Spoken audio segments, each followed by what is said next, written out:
On the morning of 5th of June, 1931, at 12 St. Luke's Place in Greenwich Village, the silk of Kathleen Starr Faithfull's Lord and Taylor dress brushed the carved banister as she came downstairs. Outside, the square was quiet. Inside, the air still carried last night's cigarette smoke and cologne. On her dressing table lay the small notebook she called her mem book, pages already dense with blue ink and initials.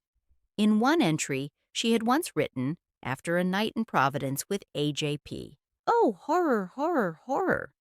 Before leaving the house, she paused, opened the book, and underlined a single earlier line with deliberate care. The gesture looked like a private ritual of recollection. It was also a kind of inventory, a reckoning with what had been spent. She closed the cover, adjusted a glove, and stepped into the June light. By the week's end, that same notebook would be read not as a young woman's diary, but as evidence. The cost of her elegance would be calculated by other hands. When Marion Starr Wyman was born on 27 January 1906 in Evanston, Illinois, the name on her birth certificate already carried weight and expectation. Wyman from Beacon Hill, Pierce and McGregor from old New England lines that traced back through colonial registers and Revolutionary War records. Her mother, Helen Pierce, had herself been sent as a girl to live with a grandmother at the Allinson Tucker Mansion in Derry, New Hampshire, a fading Gilded Age house where family portraits outnumbered servants, and the silver needed constant polishing to hide the tarnish. The Tucker Mansion, built in the confident decades after the Civil War, represented a particular kind of New England wealth, textile mills and railroad investments, money made in manufacturing rather than inherited from shipping fortunes. By the time Helen lived there as a child, that wealth had already begun its slow retreat, the mills closing or moving south, the investments yielding less each year. But the house remained, and with it the habits of a class that believed presentation mattered more than the bank balance behind it. Helen learned her lessons well. When she married Frank Wyman and bore a daughter, she named the child Marion Starr Wyman, Starr being her own mother's maiden name, another link in the chain of surnames that served as social credentials. The middle name would eventually become the one she used, a choice that perhaps felt more distinctive, more suited to someone who would need every advantage that could be extracted from family history. By 1910, the family had moved east, shifting between addresses in New Jersey and within Boston's orbit, chasing Frank Wyman's business opportunities that seldom lasted as long as promised. Starr learned early, perhaps before she could articulate it, that the right names could open doors even when money had quietly leaked away through bad investments and expensive habits. Letters from older female relatives arrived on heavy paper embossed with estate, names or club addresses, counseling good posture and cheerful obedience, in the same sentences that mentioned Vassar and Wellesley as destinations that might still be possible if the girl applied herself. In one early childhood note preserved among family papers, Helen underlined the word proper 3 times when describing the schooling her daughter must have. The repetition revealed both ambition and anxiety. Proper schooling, proper friends, proper marriage.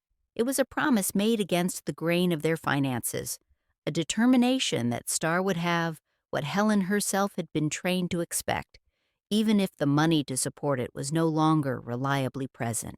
The architecture of her life began not with marble staircases or assured fortunes, but with letterhead and surnames that others assumed meant security. In a society that judged by surfaces, the quality of stationery, the addresses on envelopes, the schools listed in introductions, the Pierce and Wyman and McGregor names could still open doors, but they could not pay tuition or guarantee the future that Helen imagined, and the gap between appearance and reality would define every choice that followed.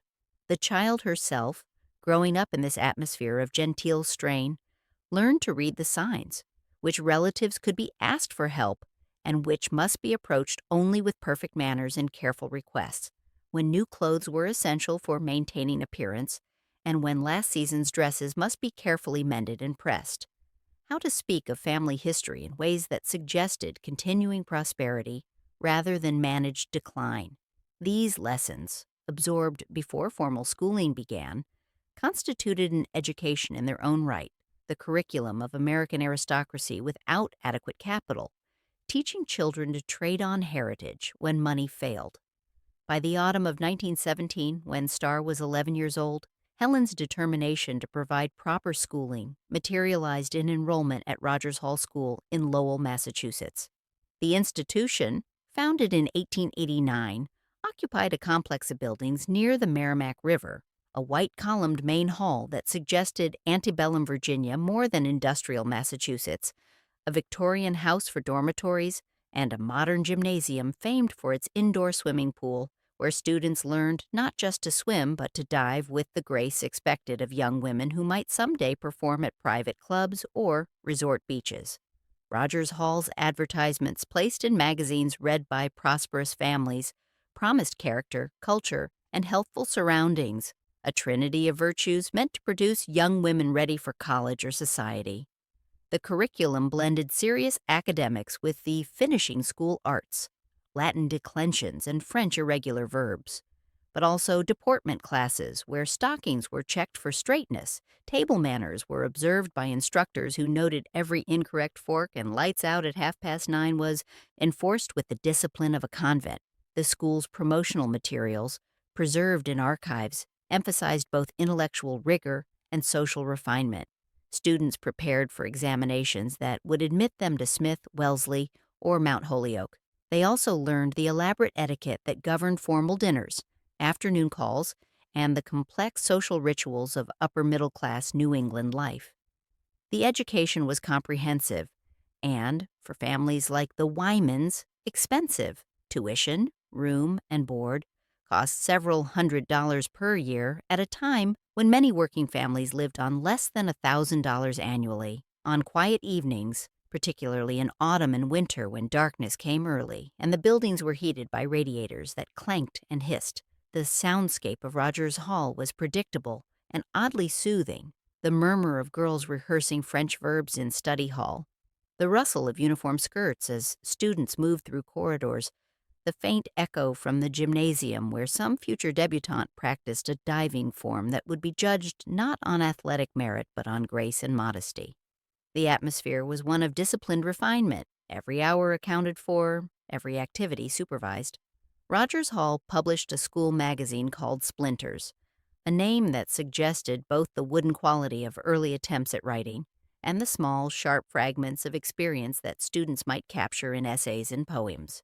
The magazine recorded the progression of alumni who proceeded to Smith and Wellesley, married well, and occasionally returned to speak to current students about the importance of their education. Starr's own name would later appear in Splinters only as a note that she had left before graduation, a departure unexplained in official records, but whispered about in letters between concerned mothers. In this disciplined environment, surrounded by girls whose families' fortunes were more secure than her own, Starr began the habit that would follow her through life, bending over a notebook after lights out, writing by whatever illumination she could manage without drawing matron's attention, addressing her entries to Mem, short for memory or memoir, a private audience who would not judge or interrupt. The practice of writing to this silent witness shaped experience into neat lines that fit within the school's physical and moral margins, even when her feelings did not.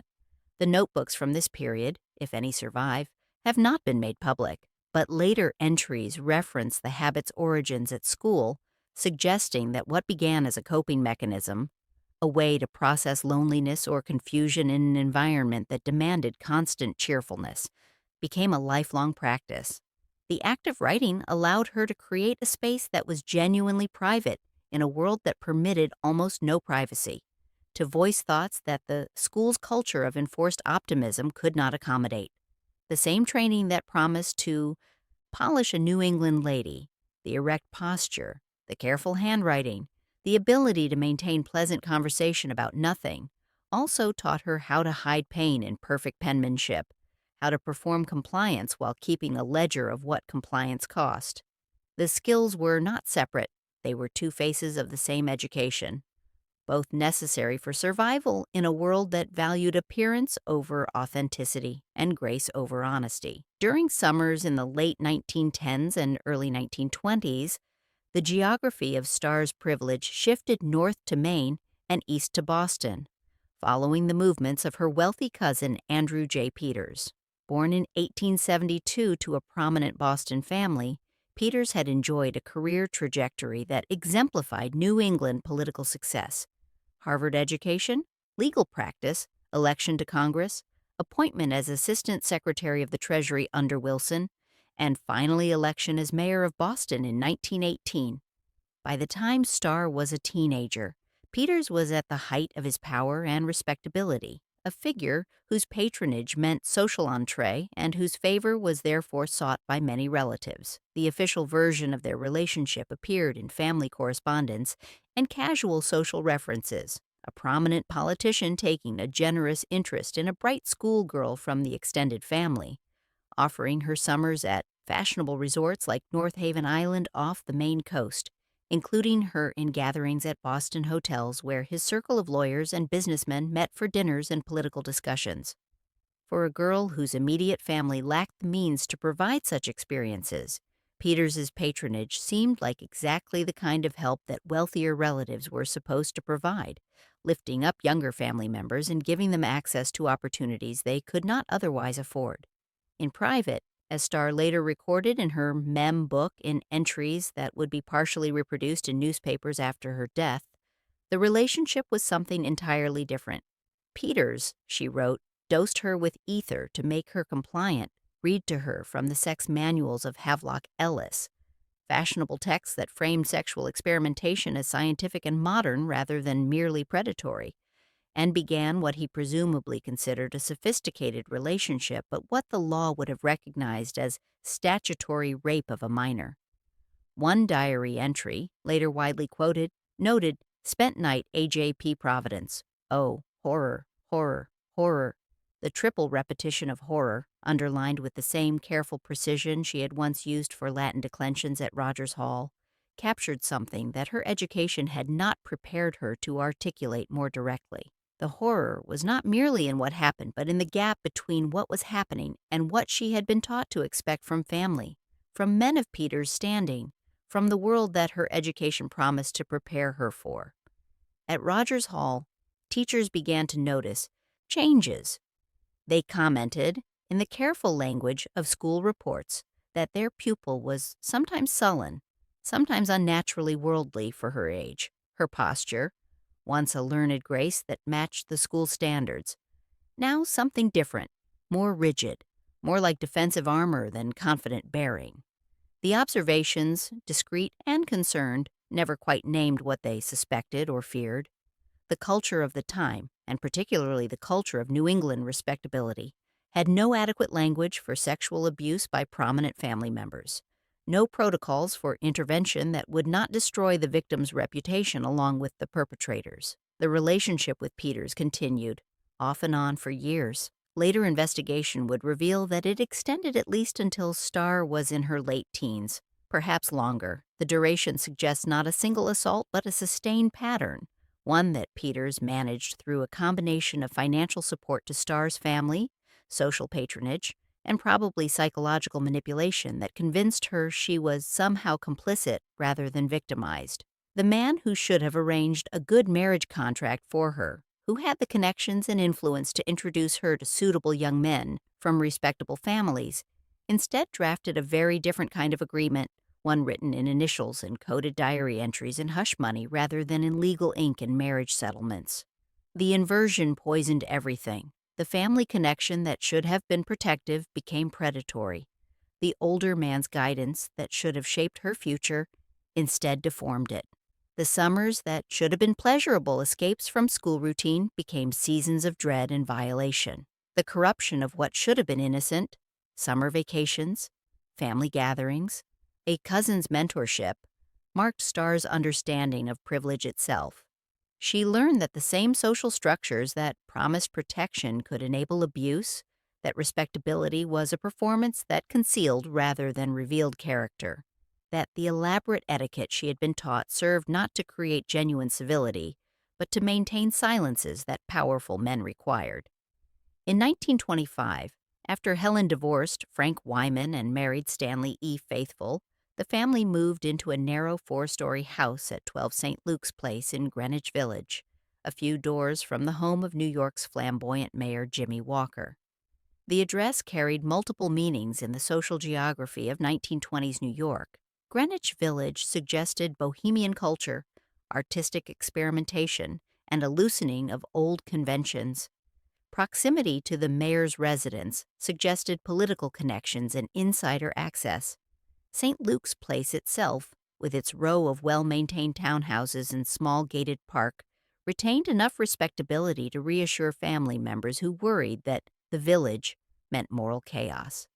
The house itself was typical of Greenwich Village: architecture, narrow frontage, multiple floors connected by steep stairs, rooms that were graciously proportioned but not large, a sense of verticality and intimacy rather than the horizontal spaciousness of true wealth.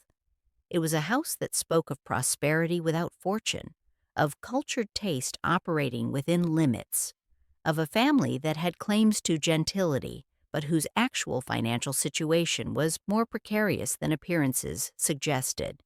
Stanley Faithfull, Starr's new stepfather, styled himself as an inventor and retired chemical manufacturer, descriptions that suggested entrepreneurial success and comfortable retirement. The reality, as later legal records and newspaper investigations revealed, was more complicated. A man of some education and technical knowledge who drifted between ventures that never quite succeeded, who brought lawsuits when business opportunities failed, who possessed enough understanding of modern technology and commerce to sound impressive without having achieved actual financial security. Inside the St. Luke's Place house, money remained tight despite the respectable address. Helen managed appearances with the skill she had learned in her own youth, knowing which expenses were essential for maintaining social standing and which could be deferred or avoided. The house was presentably furnished, Starr's wardrobe adequate for the social occasions she attended, the family's presentation to the world suggesting more stability than existed behind the closed doors where bills piled up and Stanley's latest venture failed to materialize. In the evenings, while her mother and stepfather entertained or argued or planned their next financial strategy, Starr sat at a small writing desk in her room and copied addresses into a leather calling book, wrote thank-you notes to hostesses who entertained her as an attractive, well-bred girl of good connections, and maintained the correspondence that kept her visible within social circles that valued the right names on envelopes. The act of writing, now more a social instrument than school exercise, became a way to stay connected to a world that offered possibilities unavailable at home. The practice reflected a shift in how privilege operated in the Jazz Age. Children of the Gilded Age had learned to circulate calling cards, leaving them at appropriate houses in ritualized acknowledgement of social obligation. Their Jazz Age successors circulated themselves, appearing at parties and benefits and dinners, trading on personality and connections when inheritance had failed to materialize. The calling card system had been rigid and formal, based on established hierarchies. The new system was more fluid and potentially more ruthless, rewarding charm and appearance, but offering less security. Starr, at 19, understood this economy instinctively. She knew that her value in social circulation depended on maintaining certain appearances. Her beauty, which was genuine and required care, but also advantageous. Her family names, which opened doors even when her family's bank account was thin. Her education at Rogers Hall, which marked her as properly trained even though she had not graduated. Her manner, which combined New England reserve with enough modern style to seem current rather than dated. The thank-you notes she wrote, carefully composed on good stationery that Helen purchased as a necessary expense, served multiple purposes. They fulfilled the social obligations that etiquette demanded, ensuring that hospitality received was hospitality acknowledged. They kept her name before hostesses who might issue future invitations or make introductions to eligible young men. They demonstrated the refinement that justified her inclusion in circles where her actual family circumstances, if known, might have excluded her. Her handwriting still looked like a schoolgirl's. The careful loops and precise spacing learned under Rogers Hall instructors who graded penmanship as rigorously as Latin, but every letter now doubled as a survival strategy, a way to maintain position in a social world that was the only economy in which she possessed negotiable assets. The transformation of educational accomplishments into survival tools marked a kind of maturity, but one that required constant performance and offered no rest from the pressure to maintain appearances. By 1925 and 1926, Starr's behavior increasingly worried the doctors and relatives who formed the informal network monitoring troubled young women from respectable families. At 19, she spent time in a Boston mental hospital, the circumstances of commitment unclear in surviving records, but involving concerns about her mental state, her drinking, and behaviors that alarmed her family. Later, she was committed to Bellevue in New York after being found drunk, beaten, and naked in a hotel room, a discovery that combined a medical emergency with social scandal. The institution she entered represented the period's approach to mental illness among the upper middle classes. Private facilities or semi-private wards where family names could be protected, where treatment combined rest, isolation, and the emerging techniques of psychoanalysis that were becoming fashionable among Americans who could afford them. The treatment philosophy mixed moral judgment with medical theory, assuming that mental disturbance in young women often stemmed from sexual conflicts or inability to accept proper feminine roles. Psychoanalysis, imported from Vienna and popularized by American practitioners who often lacked the theoretical rigor of Freud himself, entered Starr's case file as both promise and risk. Some doctors apparently believed that exploring her psychological conflicts, the childhood experiences that had shaped her, the relationships that had damaged her, might help her achieve better adjustment to adult life. Others, or perhaps the same doctors with contradictory impulses, seemed more focused on controlling her behavior, making her compliant with family expectations, returning her to the performative femininity that her education had been meant to instill. Her family physician's notes and the testimony of psychiatrists who treated her would later be questioned in the press and at inquests after her death. Critics, including family members and journalists, suggested that she had been over-medicated, that her legitimate distress had been treated as illness requiring suppression rather than as reasonable response to abuse, that the male doctors who judged her had no framework for understanding what Peters had done to her, except to blame her for complicity or neurosis. In June 1931, shortly before Starr's death, New York State Senator William Lathrop Love, the only physician serving in the state Senate, publicly called her the tragic victim of psychoanalysis and proposed stricter regulation of practitioners. Speaking to reporters, Love warned of terrible possibilities when suggestible patients met unqualified analysts, suggesting that psychoanalysis had destabilized Starr rather than helping her, that the endless discussion of sexual matters had made her situation worse rather than better. The criticism reflected broader anxieties about psychoanalysis in American culture. Conservative critics worried that dwelling on sexual topics corrupted patients, particularly young women, by making them think too much about matters they should accept without analysis.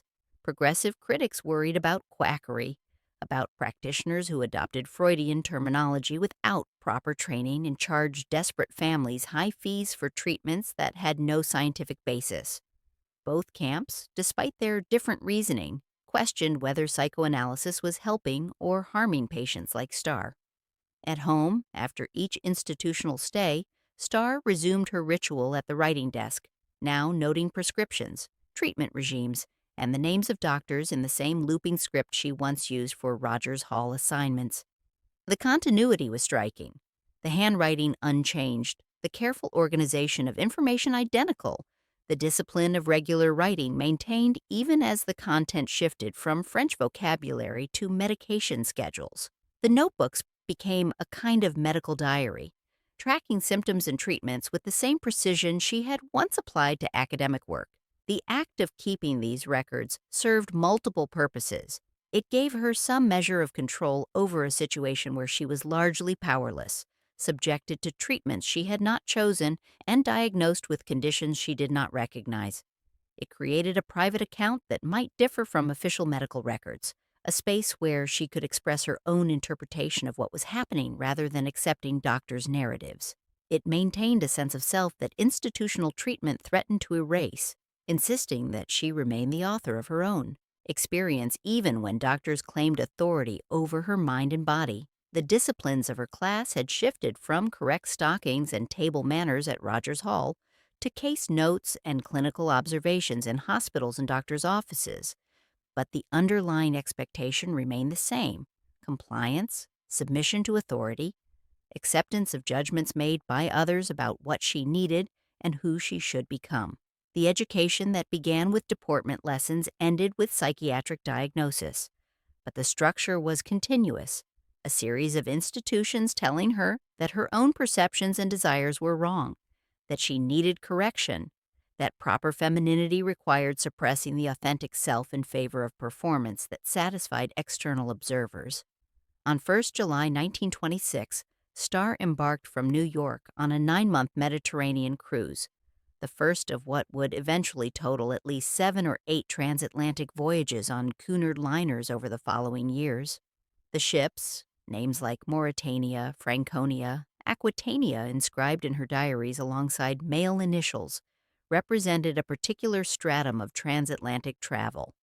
Not the immigrant hordes in steerage, but first-class passengers for whom ocean crossing was as much social event as transportation. Cunard's first-class accommodations in the 1920s continued the elaborate rituals of Edwardian luxury that pre-war passengers had enjoyed, adapted slightly for jazz-age sensibilities. The public rooms, lounges and smoking rooms, libraries and music rooms were decorated with the kind of over-upholstered grandeur that made them feel like expensive hotels transported to sea. Stewards in crisp uniforms opened doors, arranged deck chairs, delivered messages, and maintained the elaborate service that justified first-class fares.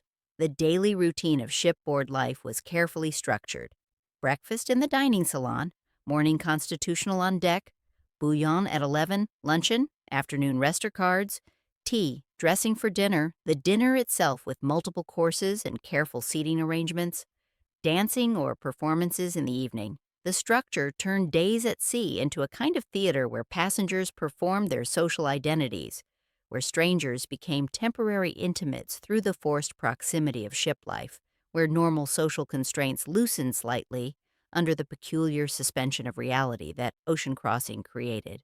Starr learned the choreography quickly: how to enter the lounge with the right combination of confidence and modesty, how to smoke in public without seeming too boldly modern, and how to flirt within the bounds expected of a well-born American girl traveling abroad. The skills she had learned at Rogers Hall translated directly to shipboard society. The same posture, the same carefully modulated voice, the same ability to make pleasant conversation about nothing while revealing nothing personal.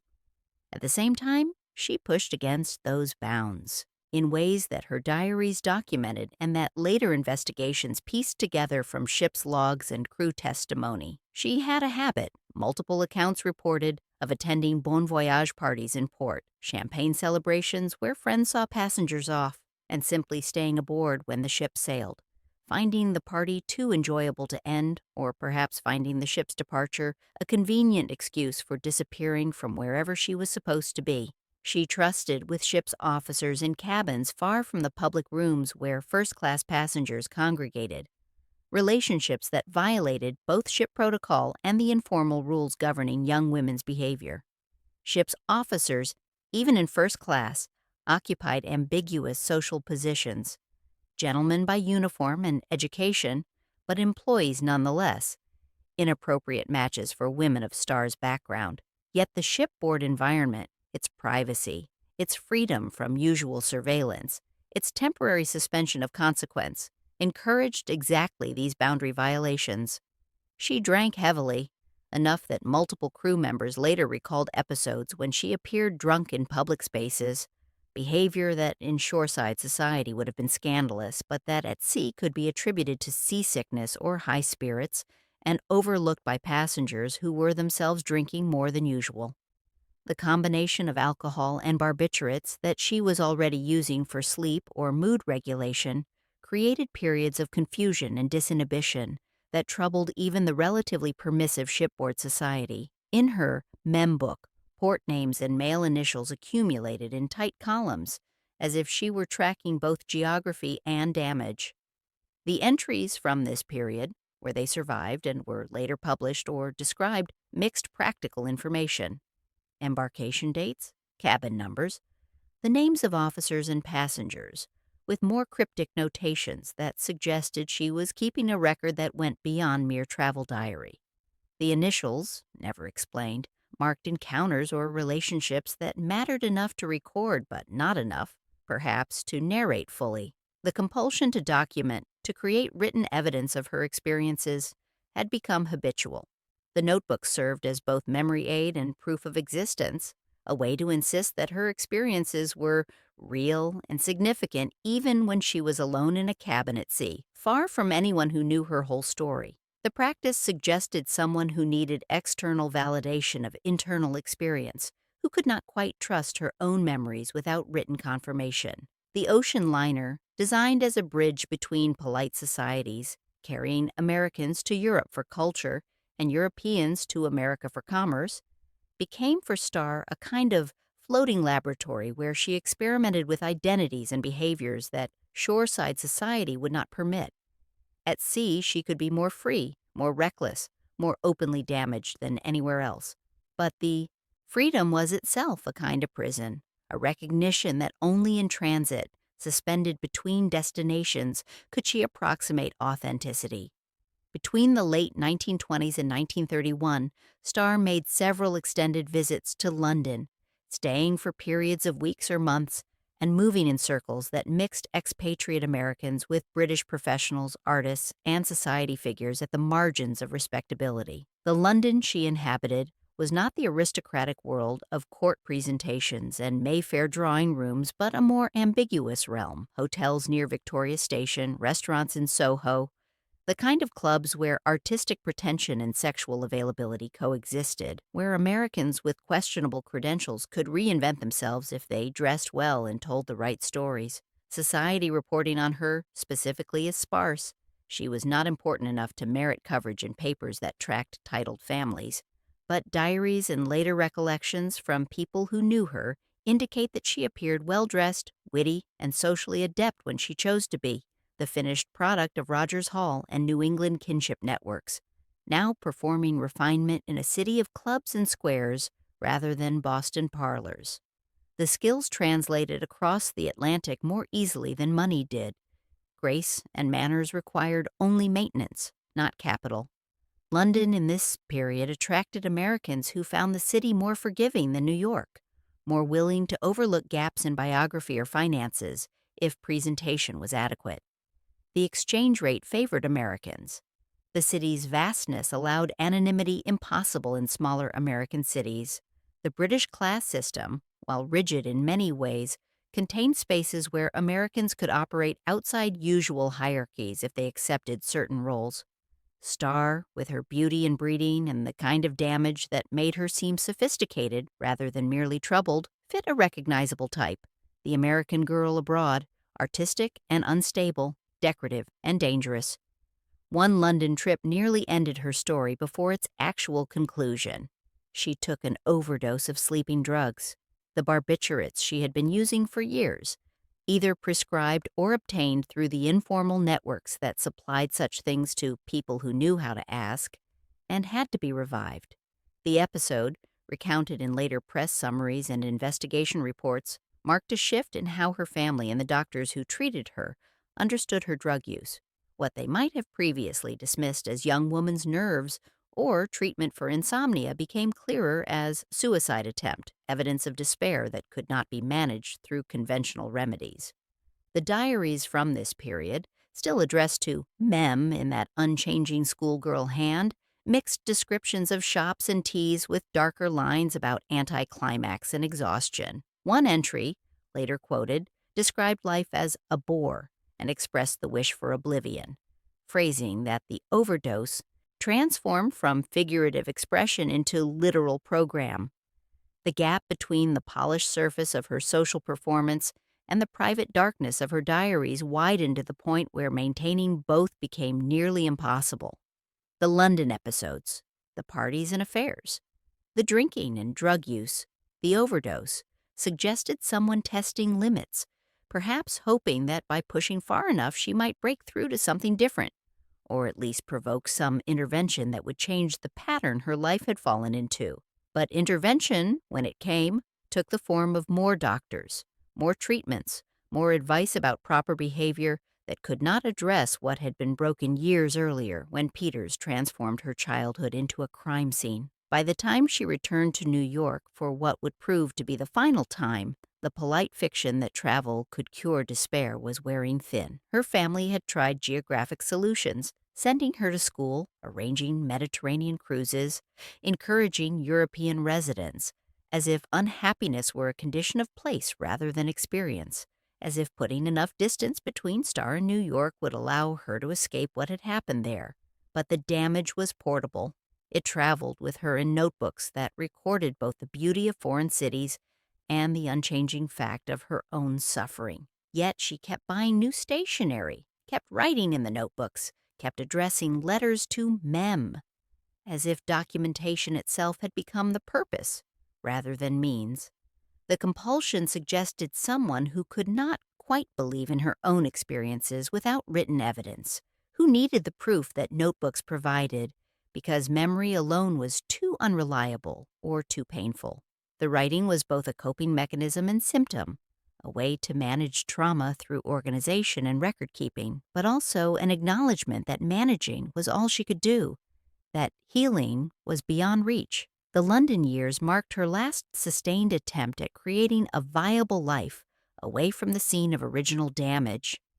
That the attempt failed, ending in overdose, an eventual return to the same Greenwich Village household, the same family dynamics, the same impossibilities, suggested that geography was never going to provide the solution she needed.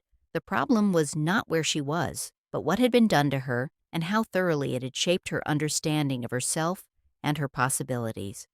By 1930, Starr Faithfull's beauty had become, in effect, her profession. Multiple accounts from later biographical work and modeling agency histories identify her as working for the Walter Thornton Modeling Agency, one of New York's major firms that supplied faces and figures to advertisers, illustrators, and the emerging fashion photography industry. Thornton, a former actor who founded his agency in 1930, built a business model that treated models as manufactured products, providing not just bookings but comprehensive image management. The agency world of early 1930s New York marked a transition between older forms of commercial beauty and modern modeling. Before this period, artists and advertisers found models through informal networks or used society women who posed as favors. Professional modeling, as an organized industry with agencies and contracts and career paths, was just emerging. Thornton and his competitors were creating systems that would define the profession for decades. Standardized measurements, portfolio development, training in how to move and pose for cameras, careful management of models' public images. For women who entered this world, the experience echoed finishing school disciplines in a new register. The same attention to posture that Rogers Hall had drilled into students now served commercial photography. Shoulders back, spine straight, chin at angles that cameras favored. Grooming and grace, once taught as social accomplishments, became technical skills with measurable economic value. The deportment lessons that prepared young women to enter drawing rooms now prepared them to sell everything from stockings to cigarettes through images that circulated in magazines and billboards. Thornton's agency, according to later accounts, handled wardrobe, bookings, and even additional deportment coaching for its stable of models. The comprehensiveness reflected both care for his talent and recognition that successful modeling required more than beauty. It demanded reliability, punctuality, the ability to take direction, and the emotional discipline to endure hours of repetitive work. Models who could not maintain professional standards, regardless of their beauty, found themselves without bookings and eventually without agency representation. Starr, whose diaries documented years of being looked at and appraised by older men in contexts that ranged from family gatherings to shipboard flirtations to hotel rooms, now submitted to the camera's gaze as a formal arrangement with contracts and payment schedules. The transformation of her appearance into a commercial commodity might have felt like final confirmation of what she already understood about herself, that her value lay in surfaces, in the face and figure that could be photographed, in the capacity to perform beauty for audiences that never needed to know anything about the person being photographed. Yet there were differences that mattered. Commercial modeling, unlike the earlier contexts where her beauty had been noticed and exploited, offered at least the framework of professional relationship.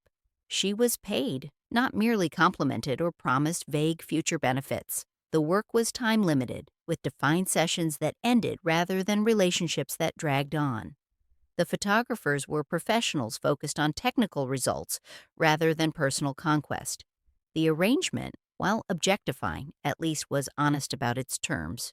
Between modeling sessions, she still returned to her notebook, recording session times, payments, and occasional triumphs. A particularly successful photograph, praise from a photographer, a booking that paid more than usual. The act of writing, begun at Rogers Hall as response to loneliness and continued through years of travel and crisis, now became a way to assert authorship over a life increasingly documented by others through photographs. In the notebook, at least on the page, her story still seemed to be hers, told in her voice with her emphases. The irony was obvious. She wrote to maintain control over her narrative while working in an industry that turned her image into surface without depth, into beauty that existed for consumption rather than as an expression of personhood. The notebook entries about modeling were often brief and factual, lacking the emotional intensity of entries about relationships or travel, suggesting perhaps that modeling felt less consequential than the dramas being enacted in other areas of her life. Or perhaps the brevity reflected recognition that modeling was merely work, one more way to convert beauty into survival, professional arrangement that lacked the emotional intensity of earlier betrayals and disappointments. In a life where appearance had always mattered more than substance, where performance had been required from childhood, where her own desires and distress had been consistently subordinated to others' expectations, professional modeling was at least transparent about its terms. The camera wanted her beauty, paid for her time, and made no pretense about seeking anything else. In the modeling studio, her image belonged to clients who purchased it through agency contracts. In the notebook, with its accumulation of entries spanning years, the story, fragmented, coded, incomplete, remained hers. The two forms of documentation, commercial and private, paralleled each other. Both created images of her, both were evidence of her existence, but only one was produced by her, carrying her voice and perspective, even if that perspective was often cryptic or painful to read. In 1924, when Starr was 18 years old, she told her mother what Andrew J. Peters had done to her. The timing and context of this revelation are not fully documented in surviving sources. Did Starr break down in crisis? Did Helen finally recognize what had been happening? Did some external event force the conversation? The moment itself is obscured, like so many crucial scenes in her life, appearing only in retrospect through the legal and financial arrangements that followed. Helen's response, however, is documented. Not public accusation or criminal complaint, but private negotiation handled through lawyers and family intermediaries. By 1927, Peters had agreed to a substantial settlement, a check for $20,000, equivalent to several years' income for middle-class families, and a written agreement in which Helen and her husband, Stanley Faithfull, promised not to bring charges or public scandal. The document, portions of which were later referenced in press accounts after Starr's death, functioned like a contract settling a business dispute rather than a legal response to child sexual abuse. The settlement agreement illuminated the mechanisms through which wealthy and prominent men in this period managed scandal.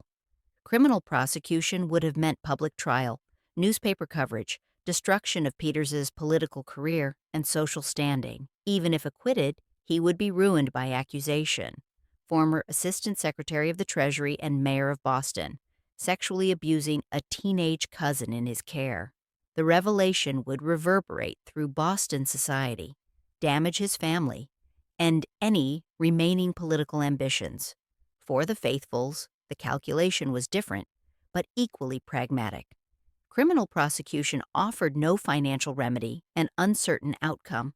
Convictions in sexual assault cases were difficult to secure, particularly when the perpetrator was prominent and the victim's character could be attacked, when the abuse had continued over years without initial complaint, when the victim had been a teenager rather than a small child.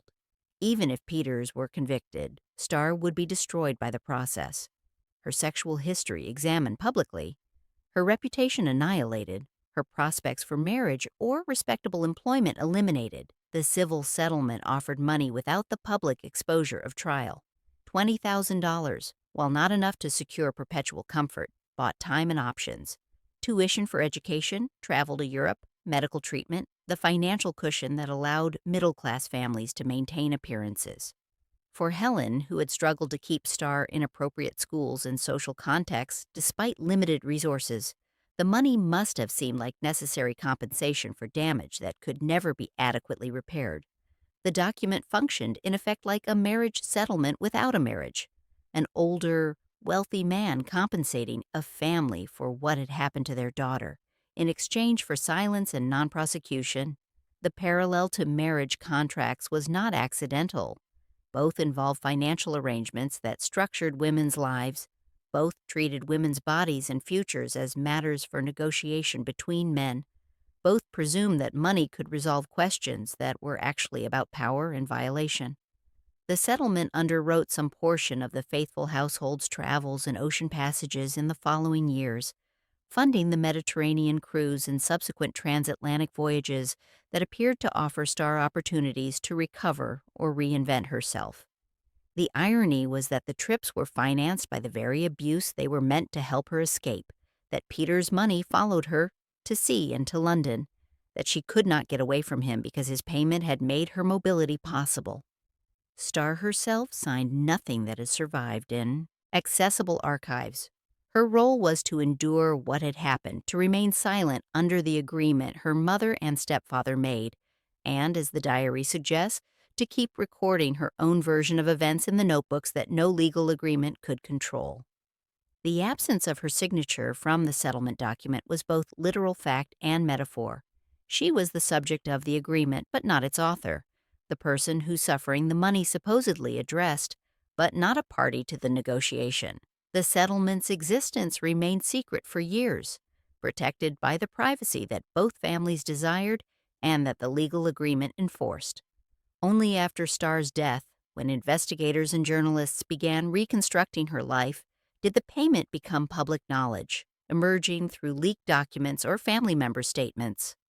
The revelation transformed how her story was understood, providing the economic and psychological context that made sense of behaviors that had seemed merely self-destructive or inexplicable. In a class that once used contracts to secure a woman's future through marriage, negotiating dowries and settlements that established her financial security, this contract existed to contain the past, to buy silence about what had already happened rather than to create a sustainable future. The money, substantial in immediate terms, proved inadequate to its purpose. It could not heal trauma, restore innocence, or create the stability that Starr needed. Its price, measured not in dollars but in psychological and social costs, would prove unstable, the payment insufficient to contain the damage it was meant to address. By 1930 and 1931, the Faithfull family's finances were under strain again, the settlement money from Peters having been spent or squandered over the intervening years. Stanley Faithfull's ventures continued to fail. The St. Luke's Place house required upkeep that strained the budget. The lifestyle that appearances demanded cost more than the family's legitimate income could support. Legal records and later reconstructions describe Stanley bringing multiple lawsuits against various parties, business partners, former associates, anyone who might be pressed for settlement, seeking opportunities to monetize grievances and generate income through litigation. The pattern suggested a family that had learned to extract value from scandal and conflict, that saw legal action as potential revenue source rather than merely as means to resolve disputes. Stanley, according to accounts compiled from court records and newspaper reports, approached legal proceedings with an eye toward settlement value rather than courtroom victory. calculating how much a defendant might pay to avoid trial and publicity. This strategy, while not uncommon in the period, carried implications for how the family might view the Peters settlement, not as final resolution but as precedent for future negotiations. The hush money arrangement with E. Peters, once a shield protecting both families from scandal, now looked like an asset that might be renegotiated. Peters' vulnerability had not diminished with time. Revelation of his abuse of Starr, now that she was an adult who could testify more credibly, would still destroy what remained of his reputation. The passage of years made the threat more, rather than less powerful. He was older, his political career over, but his social standing still intact, more to lose from exposure than when the original settlement was negotiated. In the days before Starr's death, according to New York Daily News reporting cited in later accounts, Stanley approached Peters or Peters's representatives seeking additional funds. The details of this attempted renegotiation, whether Stanley asked for specific amounts, what justification he offered, how Peters responded, remain disputed or undocumented. But the timing was noted. Shortly after this approach, Starr left home with only a few dollars in her handbag, embarking on the sequence of events that would end on Long Beach. The timing led journalists and true crime authors to ask whether Starr had become a pawn in a financial strategy she did not control, a living reminder of scandal that both families feared, but that Stanley sought to monetize. Was she pressured to provide additional testimony or evidence that could support new demands? Did she overhear or learn about the attempted renegotiation and understand that her past abuse was being treated as a financial asset? Did the attempted shakedown create new tensions in a household that was already barely functional? Back at St. Luke's Place, the small writing desk where Starr composed her thank you notes and diary entries also held carbon copies of legal correspondence, Stanley's letters to lawyers, responses from courts, the paperwork of his various suits and schemes. For Starr, trained from childhood to express thanks and polite regret in ink, watching her own history turned into leverage must have carried its own humiliation. The abuse she had suffered, already a source of shame and psychological damage, was now also a commodity that her stepfather traded, an asset whose value he calculated without apparent concern for the toll that such calculations took on her. The transformation of her suffering into an economic instrument paralleled the transformation of her beauty into a commercial commodity through modeling work. In both cases, aspects of her person that should have been private, her body, her history, her pain, became things that others monetized. The modeling, at least, was voluntary and professional. Stanley's schemes gave her no choice and no share of any profits, treating her life as raw material for his financial manipulations. The weeks before her death saw her caught between multiple forms of exploitation: Stanley's attempted renegotiation with Peters, her own relationship with Dr. Carr deteriorating into obsession that he could not reciprocate, her drinking and drug use escalating, her grasp on stability weakening. The convergence of crises, financial, romantic, psychological, pharmaceutical, created a situation that had no obvious exit. Every potential solution was blocked or controlled by others. Every choice available to her was constrained by forces she could not resist. When money and secrecy intersect, particularly in cases involving sexual abuse and prominent perpetrators, the person at the center of the story often becomes least visible. Starr's perspective, her desires, her understanding of what was happening, these were subordinated to the financial and reputational concerns of the men around her. Peters wanted silence to protect his status. Stanley wanted money to support the family. Both treated her not as a person with interests of her own, but as an instrument for achieving their objectives. The invisibility, the reduction of her personhood to utility, was perhaps the final and most complete form of the abuse that had begun years earlier when Peters first treated her as object for his use. On 29 May 1931, 10 days before her death, Starr was put off the Cunard liner Franconia in New York Harbor, drunk and hysterical, reportedly screaming, "Kill me! Kill me!" as stewards and port authorities escorted her down the gangway. The scene, witnessed by crew and passengers and later described in press accounts, marked the culmination of her relationship with the ship's doctor, George Jameson Carr, a relationship that had become increasingly desperate and one-sided in the preceding months. Carr, a physician employed by Cunard to provide medical care for passengers and crew, had initially treated Starr professionally after an earlier overdose aboard ship. The exact chronology of their encounters is difficult to reconstruct precisely, but accounts agree that she developed an intense attachment to him that he did not reciprocate, that she pursued him through letters and attempts to book passage on ships where he served, that he attempted to maintain professional distance while she escalated her demands for his attention and affection. The psychology of the attachment seems obvious in retrospect. Carr was a doctor, an authority figure, someone whose profession involved care and healing. After years of relationships with men who exploited her, Peter's most devastatingly, but also the various affairs documented in her diary, the shipboard officers who treated her as available entertainment, Carr represented the possibility of a relationship based on care rather than use. That she misread professional medical attention as personal interest, that she transformed his treatment into a fantasy of rescue, suggests how desperately she sought someone who might help without harming. In letters later produced during the investigation into her death, Starr wrote to Carr with escalating desperation. She described her wish to end my worthless, disorderly bore of an existence, phrasing that combined self-loathing with the kind of jazz-age slang that made it unclear whether she was genuinely suicidal or performing a role she thought would move him. She confessed that she takes dope to forget and drinks to try and like people, but it is of no use. I want oblivion. The final phrase, stripped of slang and mannerism, carried the weight of genuine despair. The letters became evidence, analyzed by handwriting experts who disagreed over whether all of them were genuinely hers or whether some had been forged. Starr Faithfull, in statements to press and investigators after Starr's death, pressed for further examination of the letters, calling one supposed suicide note a crude imitation that Starr could not have written. His skepticism raised questions that were never definitively resolved. If some letters were forged, by whom and for what purpose? Did someone create evidence to support a suicide narrative that would foreclose investigation? Or was Stanley, in his grief or his habitual litigiousness, simply refusing to believe that his stepdaughter had written such bleak assessments of her own life?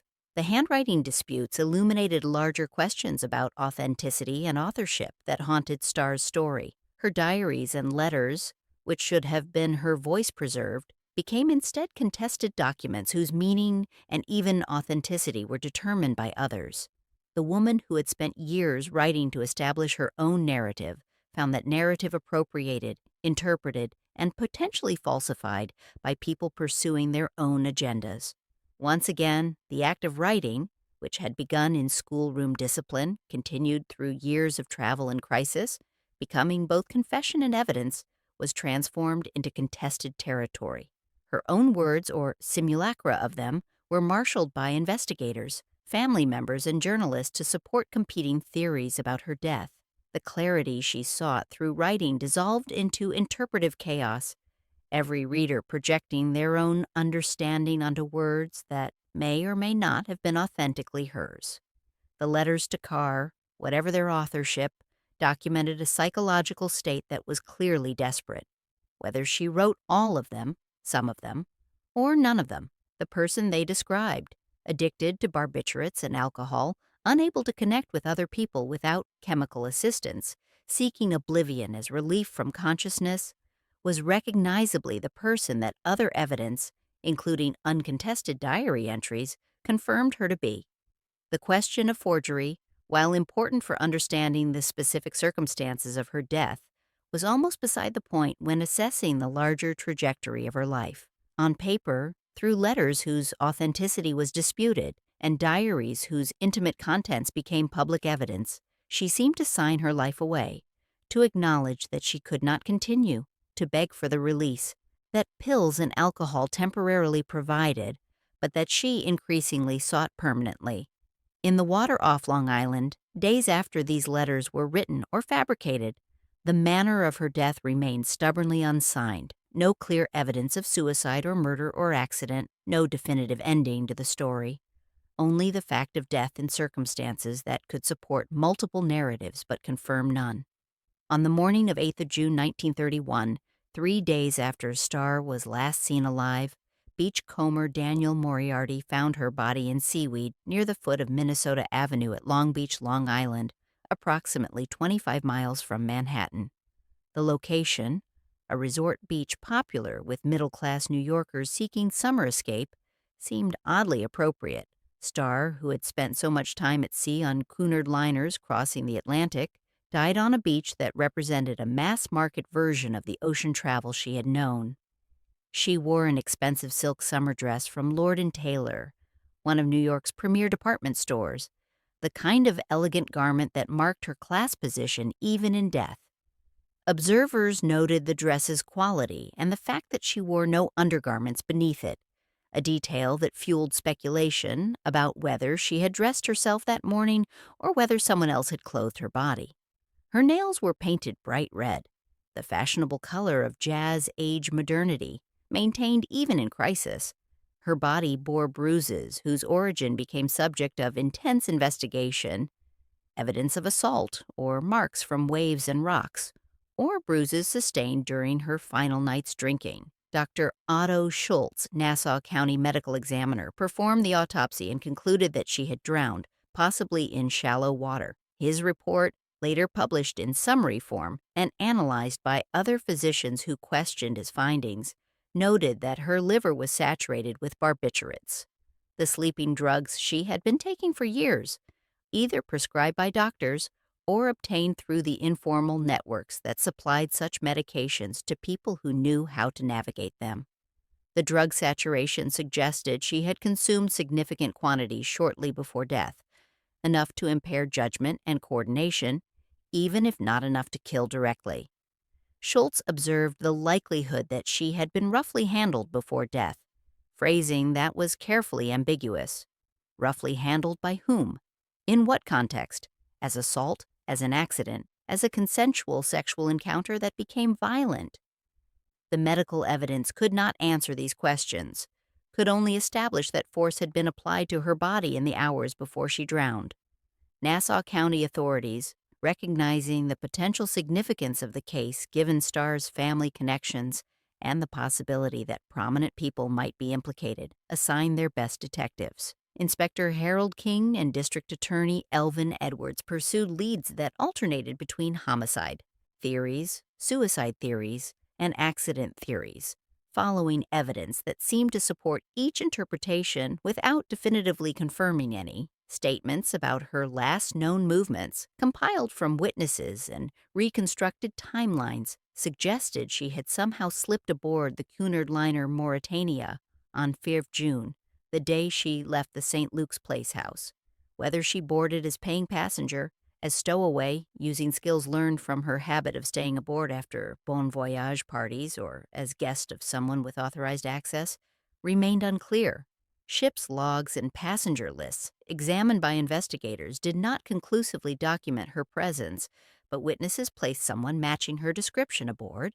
Her diaries, the mem book and others accumulated over years, were recovered from the St. Luke's Place house and became key evidence. Selections were quickly leaked or released to the press, which published portions with evident fascination, the initials documenting affairs. The entries about Peters marked AJP, the expressions of despair and desire for oblivion. The notebooks that she had addressed to Mem as a private audience now found public readership that numbered in hundreds of thousands, their intimate contents transformed into newspaper copy. In October 1931, after months of investigation that generated enormous press coverage both in New York and nationally, after testimony from dozens of witnesses, including family members, doctors, shipboard crew, and people who knew her socially, after analysis of the medical evidence and the diary contents and the handwriting disputes, an inquest recorded the verdict: death by drowning, cause not known. The verdict's careful ambiguity reflected evidentiary reality. The investigation had established that she drowned in circumstances that could support suicide, murder, or accident theories, but the evidence definitively confirmed none of them. She had barbiturates in her system, but had been taking such drugs regularly. She had been roughly handled, but whether as assault or as a consequence of rough surf was unclear. She expressed desire for death in letters whose authenticity was contested. She had enemies: Peters, who had reason to fear exposure; Stanley, whose attempted extortion might have created fatal tensions; perhaps others whose names filled her diary with initials that investigation never fully decoded. In life, her class had insisted on definitions of good breeding, of proper conduct, of appropriate behavior and suitable marriage prospects, and the boundaries between respectability and disgrace. In death, even the law, with its machinery of investigation and inquest and forensic analysis, could not assign her a motive or determine her agency. The ambiguity, frustrating to those who sought a clear narrative, was perhaps appropriate. Her life had been defined by others' interpretations of her actions. Her death remained finally her own, resistant to the definitive judgments that had constrained her living. In the months and years after 1931, Starr's story shifted from police blotter to cultural echo, from legal case to moral tale, from historical event to the kind of scandal that became a reference point for broader social anxieties. The transformation happened through multiple channels simultaneously. Journalists continued to investigate, publishing new revelations about the Peters settlement and the attempted extortion. Family members gave interviews defending or attacking her reputation. Public figures used her story to support various arguments about modern morals, jazz-age decadence, or the failures of psychoanalysis. Journalists pored over her diaries with attention that combined prurient fascination with genuine attempt to understand what had happened. The notebooks, written in her careful schoolgirl hand with their mixture of daily details and coded initials, documented a life that seemed simultaneously glamorous and squalid, privileged and damaged. Reporters reproduced entries about her many lovers, the shipboard affairs and London relationships, the drug use and drinking, making her private writings into public spectacle. The initials, particularly AJP, became subject of intense speculation and investigation. Former Mayor Andrew J. Peters, when reporters finally connected the initials to him through investigation and probably through leaks from family members or legal sources, issued denials through his attorney. He characterized Starr as a disturbed young woman who had fabricated the abuse allegations, someone whose mental illness made her accusations unreliable. But the denials were complicated by the settlement agreement, which reporters had discovered and which was difficult to explain if Peters had been entirely innocent. Why pay $20,000 to silence false accusations? The pressure of exposure, according to accounts published after his death, contributed to Peters suffering a nervous breakdown from which he never fully recovered. He died in 1938, his obituaries mentioning his political career, but also, inevitably, the scandal of the Faithfull case. The abuse of Starr, which he had managed to keep secret for years through payment and threats, became the defining fact of how he was remembered, overshadowing his years in Congress and his mayoralty of Boston.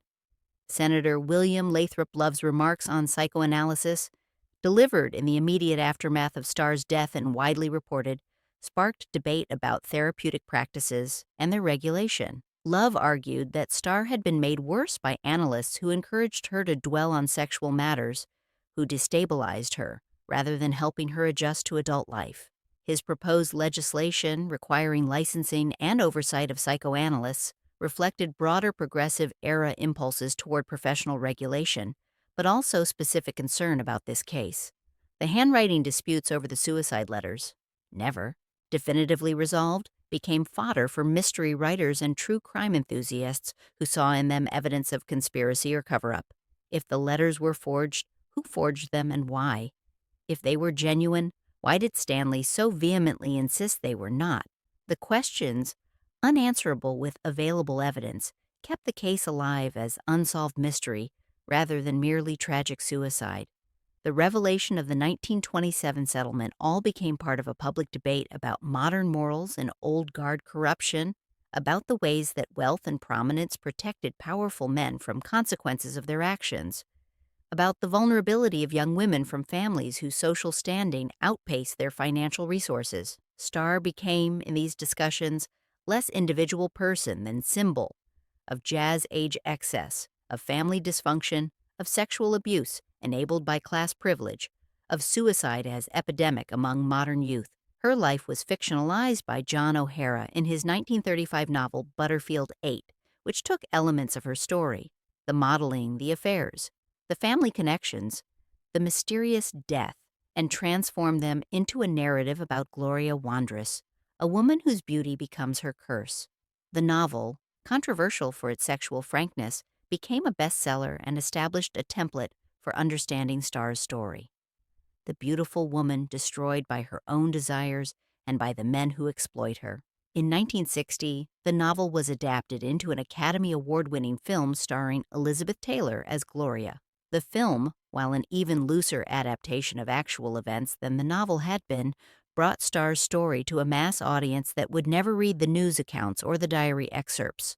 The movie's version, glamorous tragic, ultimately redeeming through love, bore little resemblance to the actual life documented in investigation files, but it ensured that some version of her story would be known to people who had no idea who the real Starr Faithfull was. Real diaries once written to Mem in a schoolgirl's posture at Rogers Hall now sit in archives and possibly private collections, consulted as sources rather than confidences. Historians and true crime writers request access, photocopy pages, quote entries in books and articles that analyze her life as case study in various phenomena: sexual abuse, substance addiction, the collision between old money expectations and new money reality, the destructive effects of fame and scandal. In one reading room, perhaps at a historical society in New England, where papers related to the Peters family were eventually deposited, or in a true crime collection where Starr's story is filed alongside other mysterious deaths, a researcher carefully opens a worn notebook.